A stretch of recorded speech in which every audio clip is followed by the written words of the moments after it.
And hello guys and welcome back to my YouTube channel mga kabatid. Welcome back dito sa One Talk PH. Ang video na ating bibigyan ng opinion at reaction ngayon mga kababayan ay galing po kay Pinas News Today. At ito po ay patungkol dito mga kabatid no sa sinasagawang event nila na tinatawag ng Boss Ironman.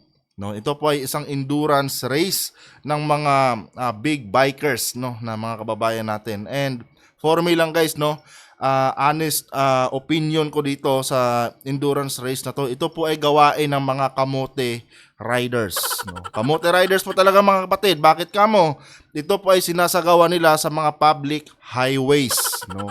At alam naman natin mga kababayan na itong mga public highways na to ay hindi po ito ginawa para gawing karerahan nitong mga kamote riders nating mga kababayan no. At ito nga po mga kapatid, ang dami pong casualties tuwing sila po ay nagsasagawa ng kanilang endurance race event no. At sa wakas kakasuhan po sila, mapafailan po sila ng kaso. Ito panoorin natin.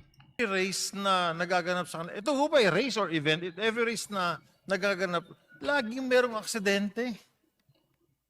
Simply because, kung gusto ho natin kumarera, tama ho ba, Madam Speaker?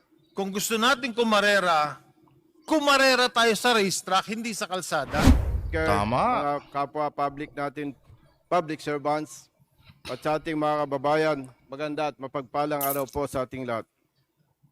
Madam Speaker, bilang isang big biker, nangarap din po ako na maging kasapi ng BMW Honor Society of Safe Riders, BOSS. Dahil alam ko po ang advokasya ng mga bumuo nito. Marami silang ginagawa para sa ating mga kababayan na walang hinihintay na bayad o kapalit, katulad ng mga sumusunod. Una, socio-civil medical missions sa iba't ibang lugar ng ating bansa. Ikalawa, outreach program, katulad ng pagbibigay ng wheelchairs and crutches sa mga disabled individuals. Ikatlo, pagbibigay ng mga special medicines sa mga hospitals. Ikaapat, pagbibigay ng mga pagkain sa mga senior and retired priests and nuns. Ikalima, pagbibigay ng mga gamot at gatas sa mga batang malnourished. Ikaanim, paghandog ng feeding program sa mga elementary schools sa mga rural areas. At ang ikapito po, dental missions para sa mga cultural minorities sa malalayong lugar. Ikawalo, pagbibigay ng mga binhi at gamit para sa mga mahihirap na magsasaka. Ikasyam, field trips sa mga amusement parks para sa mga batang may malubhang karamdaman o cancer. Ikasampo, mercy mission sa mga lugar na binabaha at nasasalanta ng mga kalamidad. At ikalabing-isa, Madam Speaker, pagbibigay ng mga pagkain, damit, at mga school supplies sa mga street and school children. Madam Speaker, ang mga nabanggit na gawain ng BMW Honor Society of Safe Riders, BOSS, ay nagsimula noon pang 1999 at may 3 dekada na po ito na kanilang ginagawa. Ang kanilang advokasya ay hindi kayang sukatin at hindi kayang pantayan ng iba dahil sa pagsisikap ng mga bumubuo nito. Alam niyo mga kapatid, kahit anong advokasya pa yung pinaggagawa nila dyan, wala namang problema yan eh. No? Dahil totoo naman, nakakatulong yan. Pero kahit ano pa yung pinaggagawa nyo dyan, kung kamote kayo sa daan, kamote talaga kayo. No? Huwag niyong gawin kasing racetrack ang mga public highways. Kasi hindi yan ginawa ng gobyerno para dyan sa mga endurance race ninyo.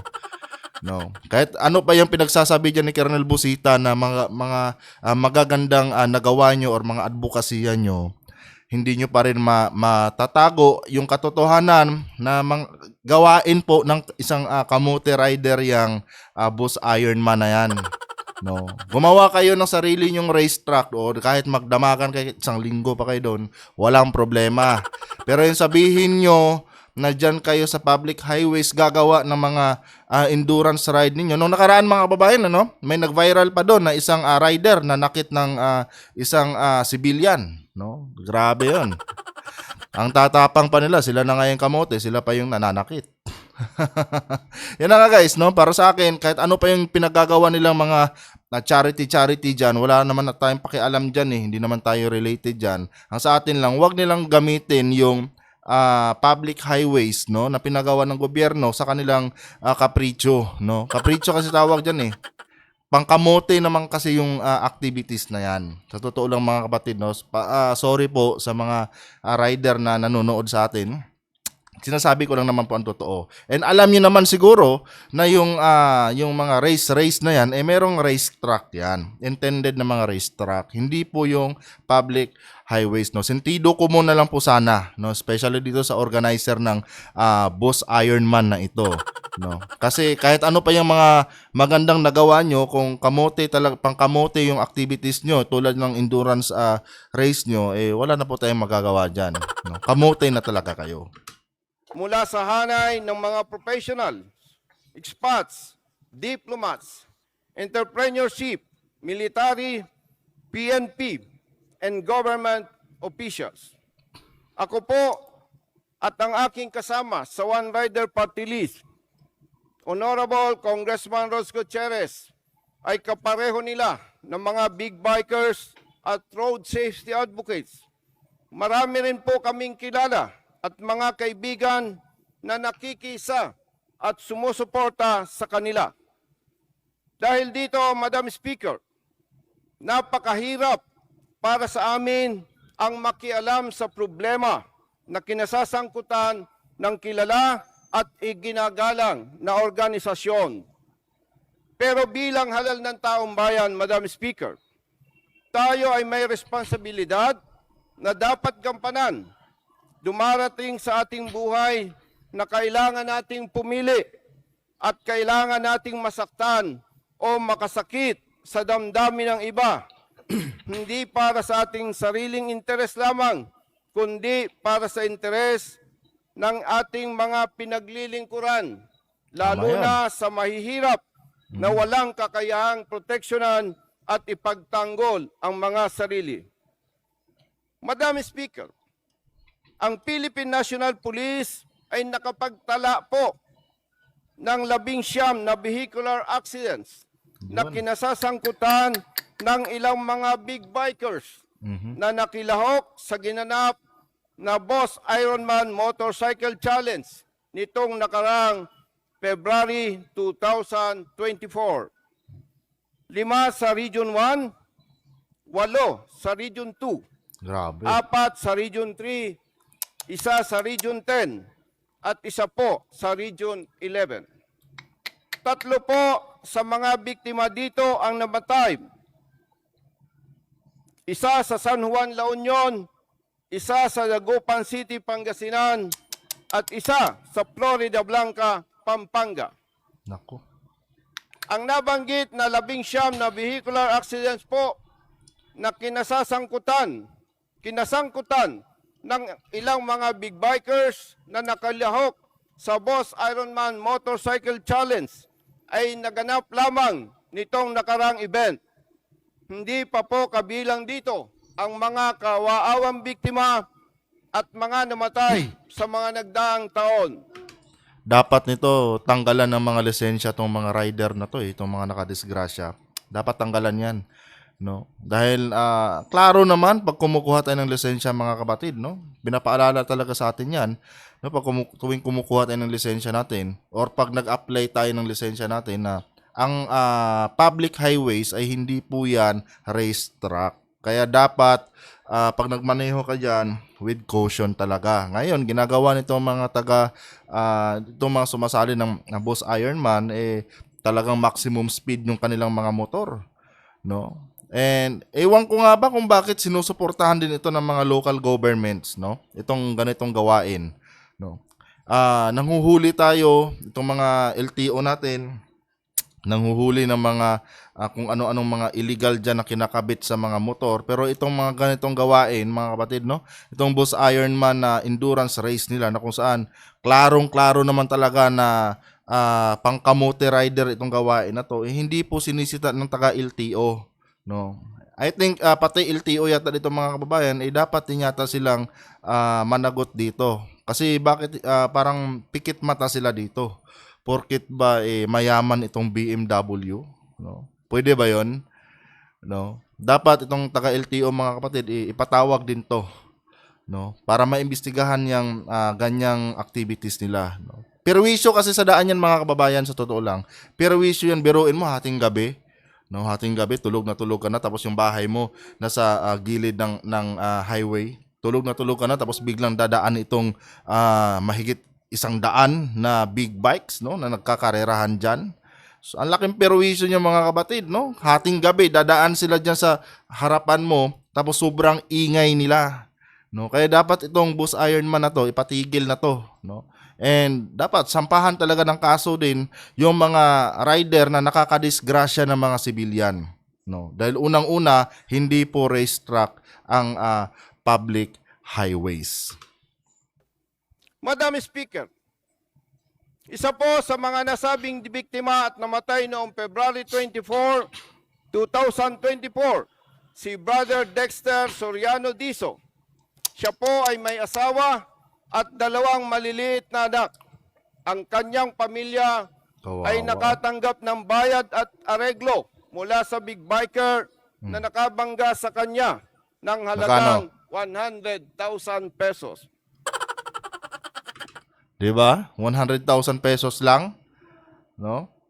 Kaya bang pag-aralin ng 100,000 pesos mo yung 2 bata na to na naulila? Kaya bang buhayin ng 100,000 pesos nyo ng habang buhay yung itong mga naulilang mag-ina noong taong namatay dahil dyan sa mga kamote na gawain ninyo, no? Okay sana kung bibigyan nyo ng 10 million na reward yan, no? Or kumbaga bayad, no? 10 million siguro pwede pa, makatwiran pa yun. Pero yung 100,000 nyo, di ba? Saan naabot yung 100,000 nyo ngayon sa mahal ng bilihin? Baka panggatas lang itong mga bata, mga kababayan, kulang pa, no? Yun lang yung kapalit ng buhay ng kanilang haligi ng tahanan na nadamay sa mga gawain yung kamote, di ba? Dapat dito mga kababayan, no, yung nakasagasa dito dapat ikulong, no, i-confiscate yung motor, ikulong, tapos i-revoke yung license niya. At wag na hayaang makapag-drive to ng kahit anong klaseng motor, mga kapatid, no. Tulad nito, itong naulila, tapos aareglohin lang nila ng 100,000.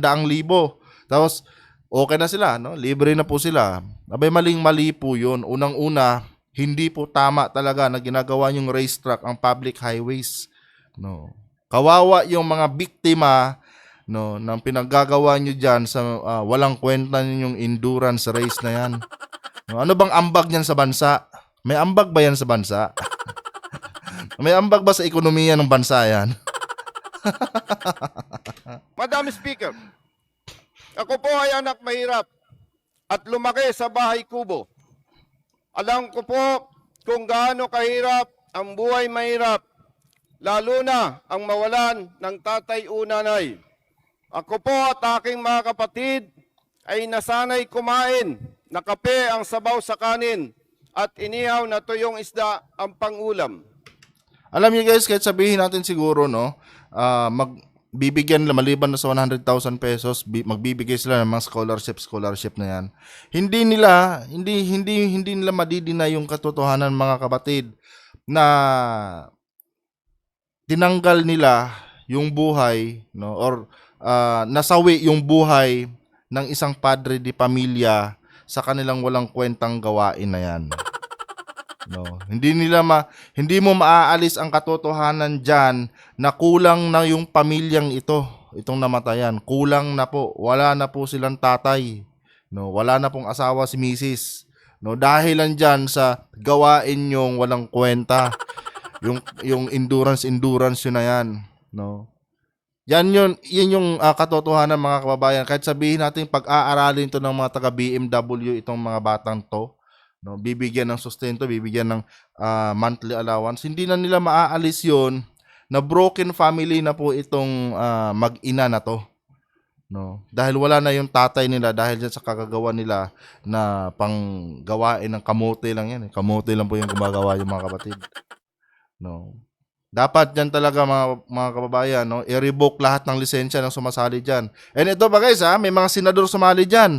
Si Senator Bato de la Rosa, no, isa po yan. Ay, hindi ko lang alam kung si Senator JB Ejercito kung kasali dyan dahil sumali na rin yan eh. Minsan na rin sumali. Hindi na ako sure pero parang sumasali, no? Parang sumasali si Senator JB din dyan dahil riders din yan eh. No, barkada po yan nila Boss Reid, no. And ito nga, no, si Senator Bato, nakita ko yung post niya nung nakaraan, no, na nagyayabang pa, no, na hindi na akala daw nila matanda na eh, hindi na kaya, no, yung biyahe. Dahil walang tulugan po kasi yan mga kapatid eh. Walang tulugan yung Boss Ironman na yan. No, biruin nyo mga government officials, no, mambabatas pa, senator sumasali diyan no. So, dapat talaga yun, i-revoke yung mga lisensya ng mga yan, ano? I-revoke talaga yan dahil kawawa talaga yung mga casualties, no? Mga casualties ng sinasagawa nilang endurance ride na yan na pang-kamote riders lang, no? Kamote riders lang po ang gumagawa niyan mga kapatid. Ilan lamang po yan sa mga patunay na totoong napakahirap para sa mahirap na pamilya ang mabuhay na walang ama na katulad ng dinanas ng aming pamilya. Totoo yan. Hindi po nakapagtapos ng pag-aaral ang iba kong mga kapatid dahil sa kahirapan.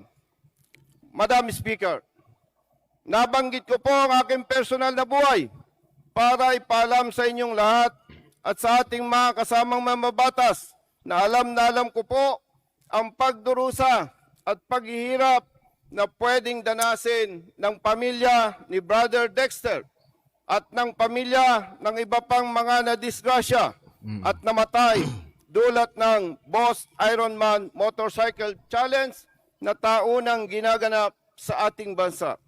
Walang kwentang gawain Madam yan. Speaker, sa bawat aksidente at disgrasya, naiwanang pamilya ang tunay at higit na biktima, lalo na ang mga batang nauulila.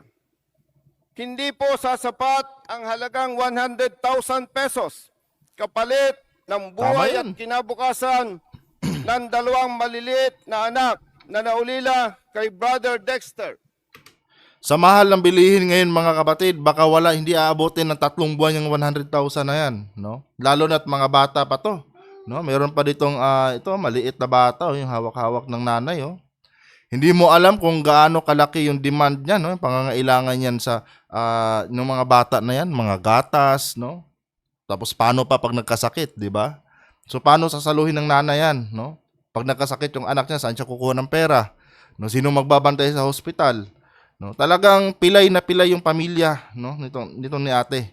Sobrang pilay po talaga mga kababayan. No, yung 100,000 na yan, nako, sa mahal ng bilihin ngayon, baka mahaba na ang 3 buwan diyan, no, kung gagastusin nila yan, no. And yun nga, ang katotohanan nga dito mga kababayan, na wala na silang tatay, no, dahil sa walang kwentang gawain na yan. Yung Boss Ironman na yan, nagawain ng mga kamote, di ba? Ito, totoo lang to sinasabi ko lang dito Siyempre, opinion ko to dito channel ko to, opinion ko to dito, no. Kahit ako mga kababayan, nagmumotor din ako, pero hindi ako agree dyan sa Boss Ironman na yan. Ginagawa nilang racetrack yung public highways, and nung nakaraan nga mga kapatid, gaya ng sabi ko sa inyo, meron pang isang rider, no? Isang rider na kasali diyan sa Boss Ironman na nanakit ng civilian, no? Nanakit ng civilian dahil I think bumangga yata yung motor niya. Ang bilis kasi ng takbo niya, tapos hindi siya napansin ng isang parang nakamiyo lang din yata yon, maliit lang na motor, no? Hindi napansin dahil sobrang bilis nga ng takbo nila mga kababayan, biglang tumawid itong nakamiyo, no? Tapos bigla din silang dumaan doon sa highway na yon. Ngayon, galit na galit itong rider, no? Sobrang galit itong rider dahil syempre nagasgasan yung napakamahal niyang big bike, no? Sila na yung perwisyo sa daan, sila pa yung galit, 'di ba? Sa tingin niyo hindi ba kamote yung ganyan klaseng tao? Tapos yun pa, parang ang kinampihan yata ng pulis doon yung rider pa. 'Di ba? No? Yung police pa, yung kinampihan pa ng police doon yung rider. Yung nakasagasa na bumangga, wala na, no? Yun pa yung yung sinagasaan pala, I mean, no? Yung sinagasaan, wala na siya, kawawa na siya. No, dahil syempre pinagtulungan na siya ng police at ng rider eh. 'Di ba? Grabing perwisyon ng Boss Ironman na yan mga kababayan. Kaya sorry po. Kung meron mga riders na makakapanood dito, sabihin nyo ng masakit ako magsalita, pero mga kamote po kayo, mga wala kayong kwenta.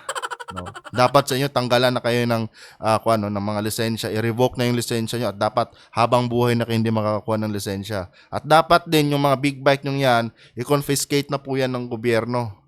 No? Dapat i-confiscate na yan. Dapat higpitan ng LTO itong batas nila. No, yung batas sa trapiko. Kaya nga lang, ewan ko ba bakit itong mga taga-LTO parang pikit mata yata sa mga ganitong gawain. No, kinukonsinti nila.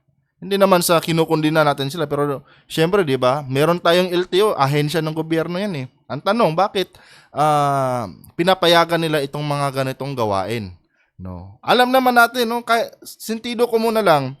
Pag kumukuha tayo ng lisensya, sinasabi yan na huwag kang maglaro sa daan dahil maraming posibleng aksidente dyan. Ginagawa nilang racetrack yan, hindi ba paglalaro yung ganyan? Di ba? Kaya dapat yan, ipatigil na yan, yung tawag nito, yung Boss Ironman na yan na walang kwentang gawain taon-taon. Di ba? Paano to mga ganito, mga casualties? Wala na silang magulang, lalaki sila na walang tatay.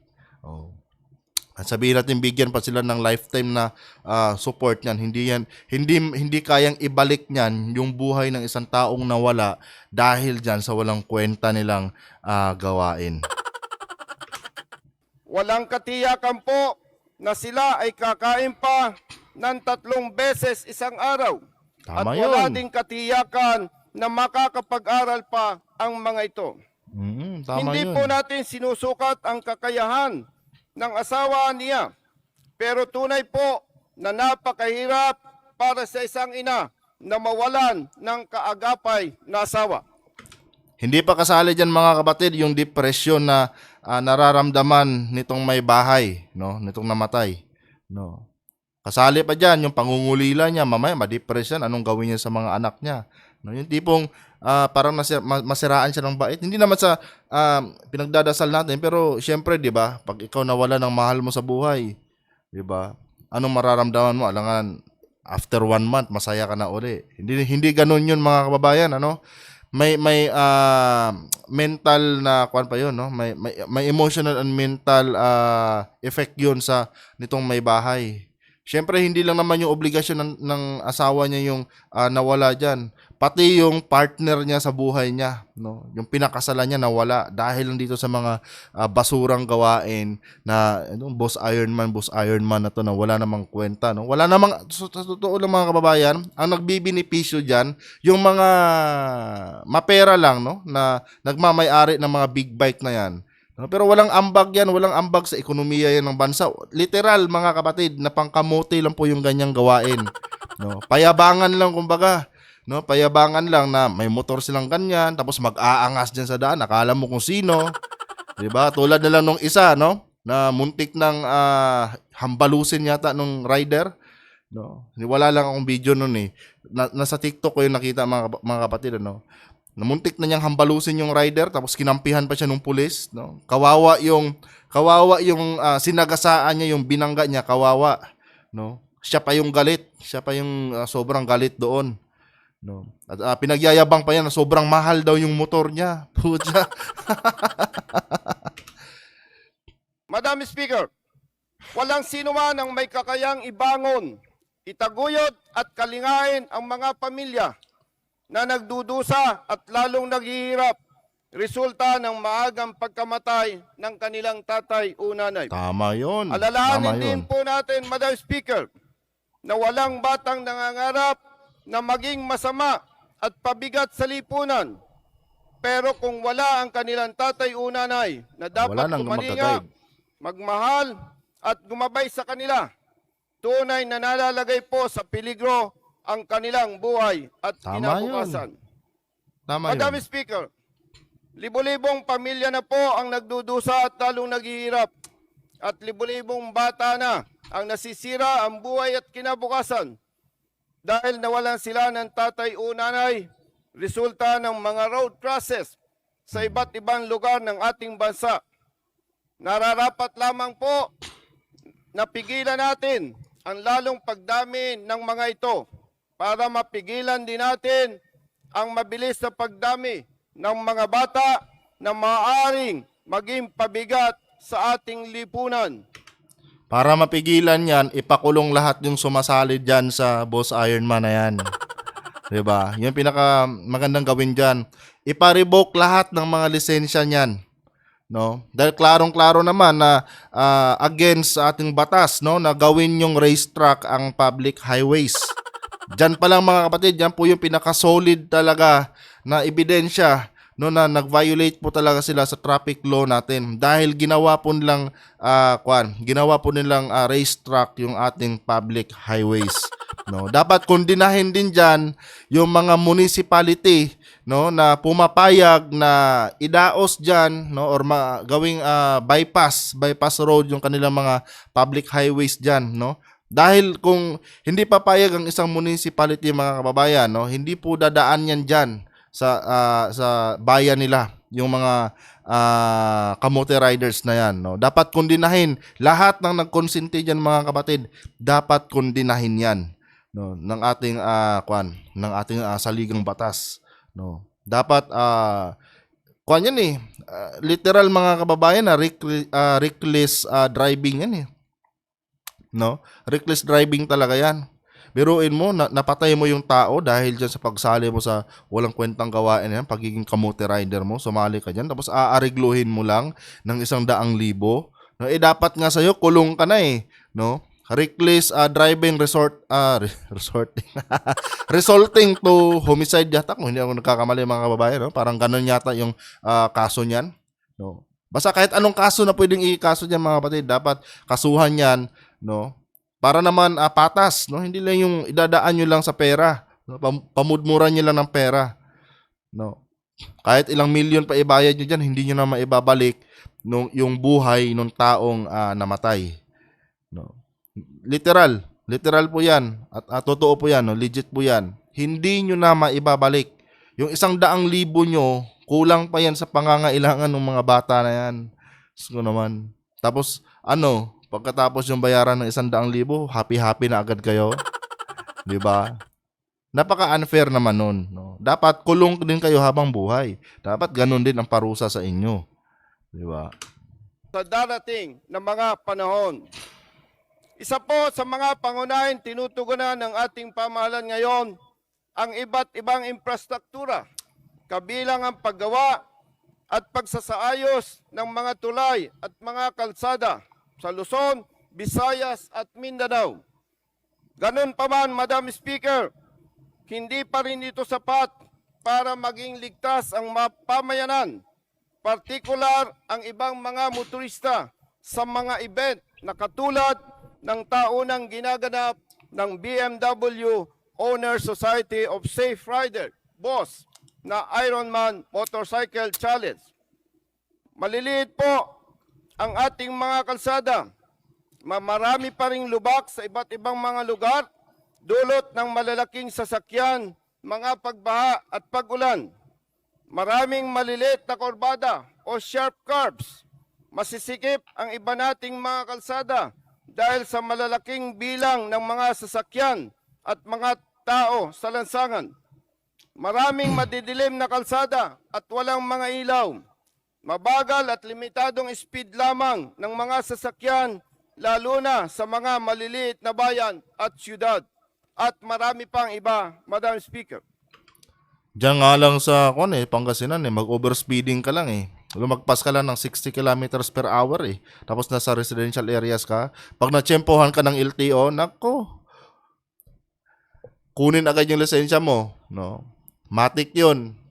Penalty ka na agad. Tapos yung boss Ironman na yan, hindi nila masita-sita.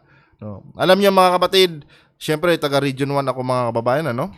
Taga Pangasinan tayo, kaya alam ko yung mga galawan ng mga LTO dyan, lalo na yung mga taga Region 1 na mga LTO na akala mo kung sino sila, kung manita. Sa Pangasinan kasi mga kababayan, no? Kinatatakutan kasi yung mga taga Region 1 na mga LTO, no? Yung mga flying squad kung tawagin nila.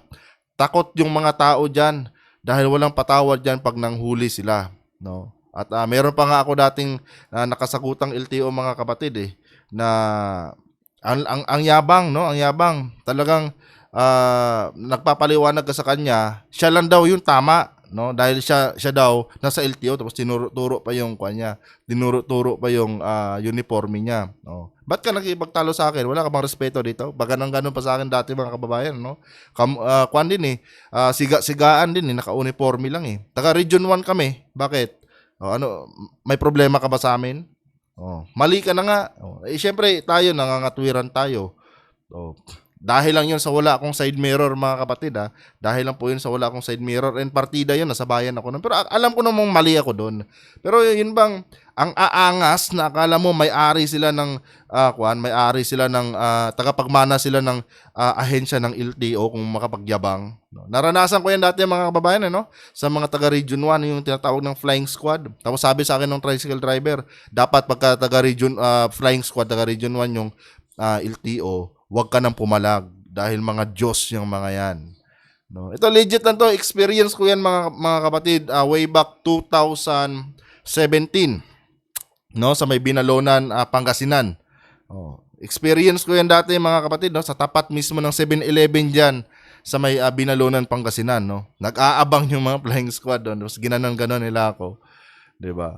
Ewan ko lang kung nandun pa yung mga taga LTO na yon. Pero syempre, masakit sa akin yun kung totoo siya, masakit sa akin yun dahil syempre dapat public servant sila, dapat alam nila makipag-usap ng tama, pero kanya nga lang ang sisiga tapos maya-maya niyan merong kaibigan, no, kamag-anak na lumapit sa akin, no, sabi, wag ka nang umano diyan, wag ka nang makipagtalo. So sabi sa akin noon, ariglohin mo na lang. Tapos sabi nung taga LTO, kasi may daan sa amin papuntang Manawag noon, no, yung Binalonan kasi para siyang daan may daan siya papuntang Manawag and papuntang Baguio. Tapos sabi, punta ka lang doon sa may dulo, no, 1.5 lang yan. No, ganon yung ginawa sa akin dati mga kababayan, no. Tandang-tanda ko yan way back mga 2016, 17, no. And yun na nga mga kapatid, gaya na sabi ko sa inyo, dapat itong mga taga-LTO na to, kundinahin din dyan, no? Bakit nila hinayaan yung boss Ironman na yan na maisagawa yung activities na yan na pangkamuti lang, di ba?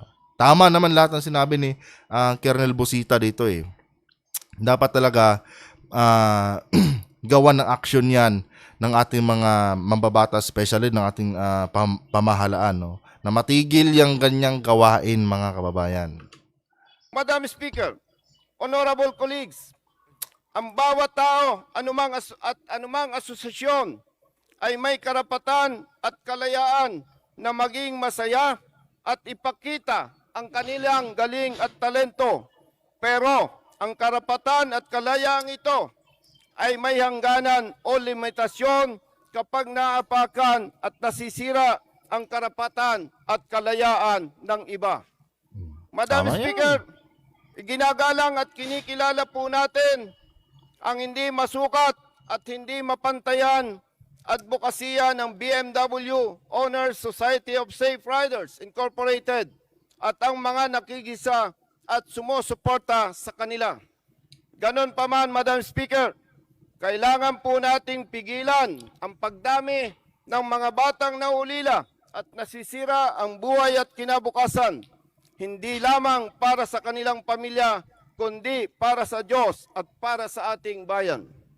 Kaugnay po nito, hiniling po natin ang suporta at pakikisa ng mga kapwa natin mambabatas at ng mga bumubuo ng Boss Ironman Motorcycle Challenge para sama-sama nating tugunan ang problema po na aking ipinahayag. Madam Speaker, sa inyo po at sa ating mga kasama, maraming salamat po at mabuhay tayong lahat na may pag-ibig sa kapwa at sa ating bayan. Majority Leader. Madam Speaker, I move to recognize the Honorable Rudes Gutierrez for his interpellation. The Honorable Gutierrez is hereby recognized. Thank you, Madam Speaker. Madam Speaker, may we know if the distinguished gentleman from Cavite is willing to yield for some clarificatory questions? Yes, Madam Speaker, I yield para his interpellation. Madam Speaker, unang tanong po, itong event, is this conducted in private or public roads? Public Madam roads. Speaker, sinasagawa po ito sa pampublikong sasakyan, Luzon, Yon. pampublikong kalsada, Luzon, Visayas at Mindanao. Diba? Kamote. Madam Speaker, so ibig po sabihin nito na may kasamang ibang motorista on the road habang ginagawa itong event. Oo. And may mga pedestrians rin. Yes Yes. po, Madam Speaker. At ito po ay walang pinipiling oras. Mm-mm. Madam Speaker, ito po ba ay ang unang Ironman or marami na pong event na nangyaring ganito?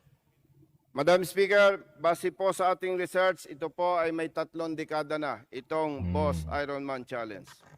Madam Speaker, so sa 3 dekada po ito, is this the first time po na nagkaroon ng casualty? Hindi. Lagi Madam may Speaker, casualties kada taon. Base po sa records na ating nakalap, hindi na po mabilang at totoong marami na po ang mga biktima ng mga aksidente na kinasasangkutan ng mga kapatid nating big bikers na nakikilaw dito sa ganitong event. Madam Speaker. Madam Speaker, nabanggit po ng distinguished sponsor na nagkaroon ng may isang victim na inaregloan ng 100,000. And I'm sure this is not the first and last instance of this. Yes, Miss- Madam Speaker. Madam Speaker, would the distinguished gentleman have an opinion kung sapat na po kaya ang 100,000 sa ganitong disgrasya? Madam Speaker, nakakalungkot pong sabihin na ibang mga kababayan tayo, mga kapatid natin, partikular ang ibang mayayaman, hindi naman po lahat, masyadong maliit ang pagtingin sa ating kapwa na parang ang tingin po nila sa halagang 100,000 pesos lamang ay sapat na para panagutan ang kanilang pagkukulang o pagkakamali sa mga ganitong event. Madam Speaker. Madam Speaker, I share in the sentiments of the distinguished sponsor. This particular event showcases the need for regulation. It appears that no amount of rules, kahit gaano katagal na po ito, palaging nagbabago ng kanilang rules, hindi po maiwasan yung mga aksidenteng ganito.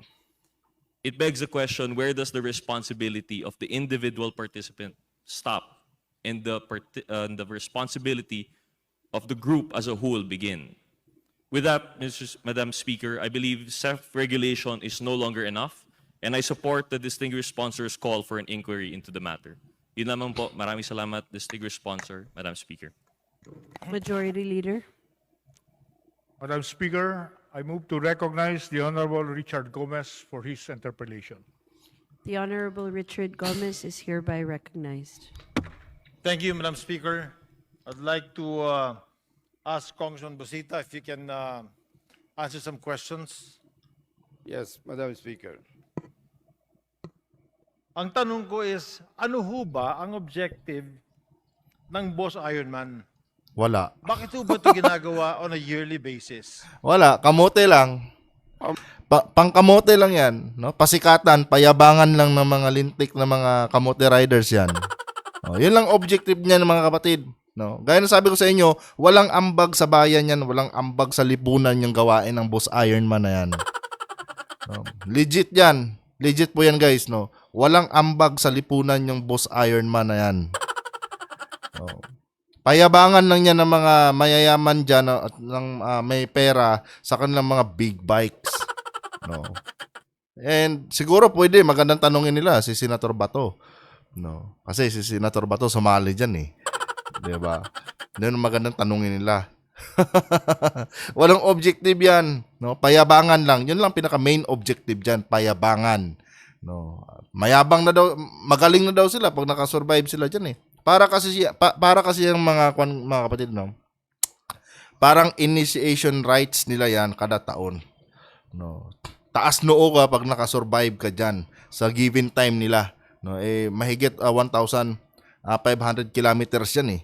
No, so may given time dyan na dapat bago dumating itong oras na to dapat nandito ka na. Pag nandito ka na, pasok ka na sa Boss Ironman. No, sa taong ito. Ganon yung objective nila dyan. No. Wala talagang sense, no? Nonsense. 'Yun ang meron diyan sa Boss Ironman. Come on in, Madam Speaker.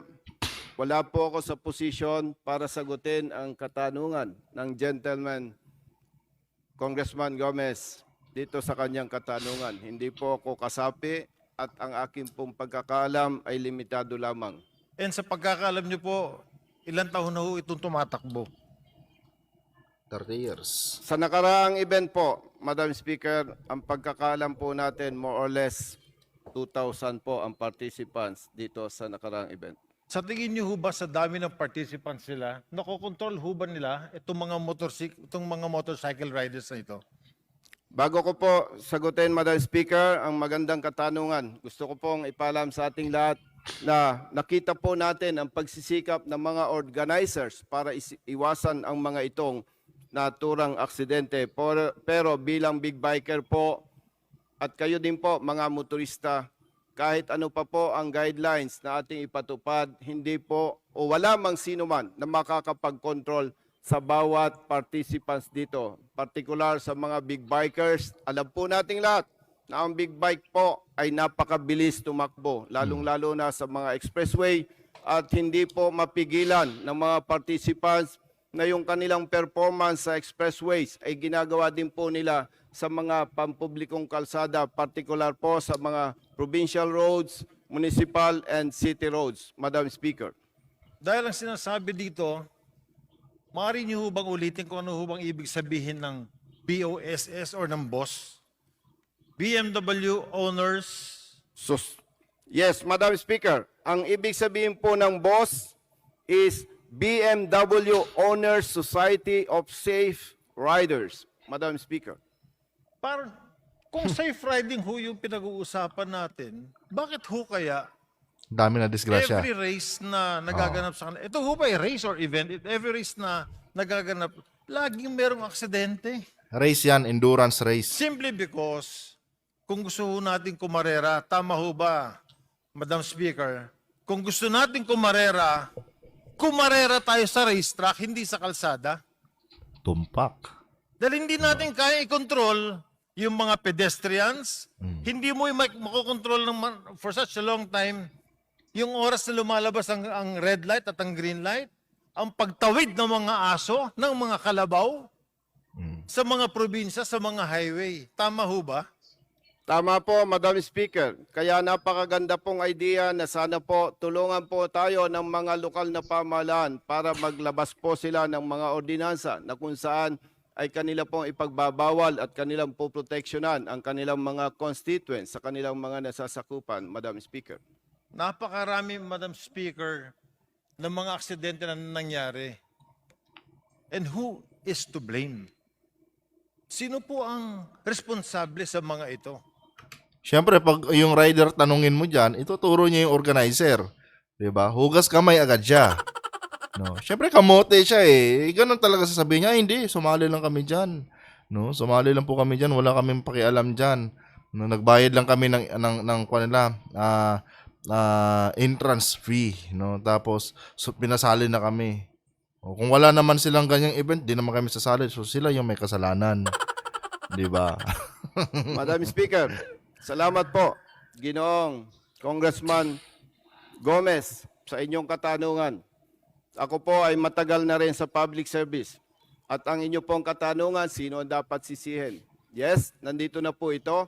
At ako po'y naniniwala dahil alam na po ito ng Kongreso, ng House of Representatives. Kung ito po ay patuloy nating papayagan, palagay ko naman po wala nang ibang dapat sisihin, kundi tayo, mga nananungkulan na may kapangyarihan para pigilan at proteksyonan ang ating mga kababayan. I speak this way, Madam Speaker, because I myself am a bike rider. I'm a big bike rider. I used to race motocross. I race in the racetracks. I understand safety very well with regards to motorcycle. And I feel sad na ang daming ganito nangyayari sa kalsada natin because of this kind of events. Siyempre, well-educated ka. Ito naman si Congressman Gomez, oh. Well-educated ka eh. Eh, yung mga sumasali dyan sa Boss Ironman, mga kamote yan. No? Di ba malinaw yan, sir? Di ba? Napakalinaw niyan, kapatid. No? Congressman, napakalinaw po niyan. No, yung mga sumasali diyan sa tawag dito Boss Ironman na yan, mga kamote yan. In short, mga walang utak yan, di ba? Ito, mga kababayan, pasensya na sa mga words na sinasabi ko dito, pero syempre, kung ikaw ay responsableng driver, tulad ako, lisensyadong driver ako, no, may professional license ako, no. Hindi ako sasali diyan sa Boss Ironman dahil labag po yan sa batas, no. Makaka-aksidente ka diyan, no. And napaka-risky niyan. Yun yung rason ko ba't ayaw ko sumali. And siguro wala akong big bike, hindi ako sumasali diyan, no. Pero sa totoo lang, kung ako ang may big bike, no, at may ganyang event, hindi talaga ako sasali diyan dahil gawain lang po yan ng mga kamote, no. Siyempre si Congressman Gomez, si Congressman Richard, well-educated siya eh. Alam niya yung tama at mali itong mga riders. No, yung mga sumasali diyan, alam ba nila yung tama at mali? Ang alam nila yung yabang lang nila. No, yung yabang lang nila na ito yung motor nila, malakas yung motor nila, big bike yung motor nila, no. Siyempre kung may utak yung mga rider na yan, hindi sila sasali diyan, no. Dahil alam nilang walang racetrack, no. At ang gagamitin diyan is yung mga public roads, no, mga public highways, 'di ba? Pero siyempre nauna yabang eh. Pinoy tayo eh, 'di ba? Yan ang realidad yan. So, Madam Speaker, ang tanong ko lang ho kayo ho ba ay tatawag na investigasyon dahil sa pangyayaring ito? Yun, ang magandang Maraming tanong. salamat po, Ginoong Congressman Gomez. Yes Dapat po, lang. tayo po ay hihingi ng tulong sa Kongreso sa pamamagitan po ng mga concerned committee para po ito'y matalakay at sama-sama nating mabigyan po ng kaukulang atensyon. At iimbitahan din po natin ang mga kasapi, organizers ng BMW Honor Society of Safe Riders. Madam Speaker. Pag natuloy po ang inyong investigasyon, asahan niyo po nasasamahan ko kayo. And lastly, Madam Speaker, I would like to say na kung gusto natin kumarera, huwag tayo sa kalsada kumarera tayo sa racetrack. Maraming salamat, Congressman Busita. Maraming salamat, Madam Speaker. Honorable Congressman Gomez, sir. And to my partner, Honorable Congressman Rose Gutierrez and Madam Speaker, at sa ating lahat na mga kasama, salamat po sa oras na So yun guys, no, napakinggan natin. Medyo mahaba lang talaga to, no. Kasi hindi ko rin mapigilan yung sentimiento ko dito eh. 'Di ba? Totoo lang naman din yung sinasabi natin, no. Real talk lang po tayo, no. Dapat niyan panagutin sila. And aabangan ko yung hearing nito mga kapatid, no. Aabangan ko kung pwede nga lang sigurong pumunta diyan, no, at magmungkahi, 'di ba?